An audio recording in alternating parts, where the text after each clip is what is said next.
Ja bih volio da se mi napokon probudimo u ovoj našoj Bosni, da shvatimo da postoje ljudi koji aktivno rade na tome da nema Bosne i Bošnjaka u njoj.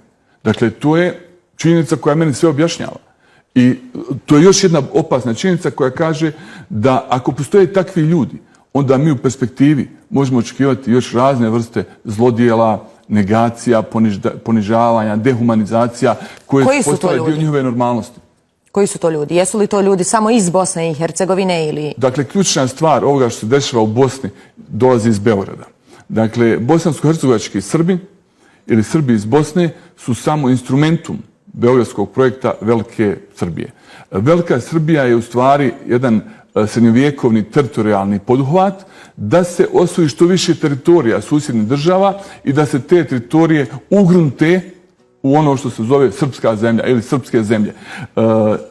To podrazumijeva da sa tih zemalja koji će se srbizirati se nihiliziraju ili ekskomuniciraju ili genocidno istrijebe svi drugi narodi, druge religije, druge grupe. I evo danas Srbija je u 19. stoljeću očistila svoj prostor, krenula je ka jugu, Kosovo, Makedonija i 912-13. došla je u Sandžak, u Crnu Goru i 20. stoljeće je provodila u Bosni. Dakle, cjelokupan kulturni, politički, znanstveni sadržaj srbijanske kulture u 20. stoljeću radio je na tome da srbizira Bosnu i da je pripremi za prisjedinjenje u svoje teritorije. A ipak Bošnjaka imaju u Srbiji? Vrlo malo. Bošnjaci su iskorijenjeni iz Srbije, to treba znati. Dakle, negdje 1830. godina bilo je oko 55 do 60% muslimana u Srbiji. 1860. i 62. godine oni u svojoj skupštini u Beogradu kažu da su uspješno iskorijenili muslimane po dogovoru Francuza, Rusa i Turaka, Osmanlija i onda su shvatili da taj projekat mogu da rade. Oni su znači jednom izvršili genocid u Srbiji, istrijebili su drugu etničku i religijsku grupu i sad to rade na teritoriji Bosne i Hercegovine. Imaju li te ideje? I njima se Bosna pokazuje kao prostor osvajanja, prostor u kojemu je dozvoljeno sve. Imaju li te ideje podršku možda unutar Evropske unije?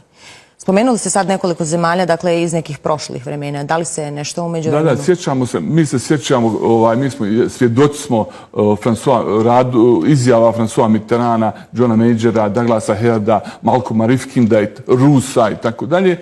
Svjedoci smo da su oni hladno, nezainteresirano posmatrali ono što radi vojska Srbije u Bosni i Hercegovini. Dakle, trebamo također ovdje jednu našu naivnost otkloniti.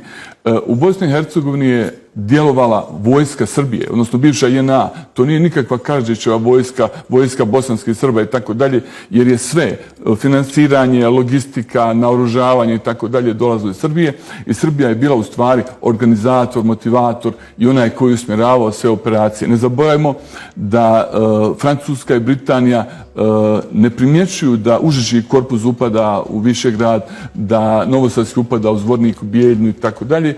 Odnosno, oni ne primjećuju da Srbija pravi agresiju i ne zaboravimo nikada da su te zemlje i određene članice Ujedinjenih nacija Savjeta bezbjednosti mnogo toga učinile da Srbija ne bude presuđena kao ona koja je odgovorna za genocid u Bosni i Hercegovini. Zato vas i pitam, te politike i dalje žive? Da.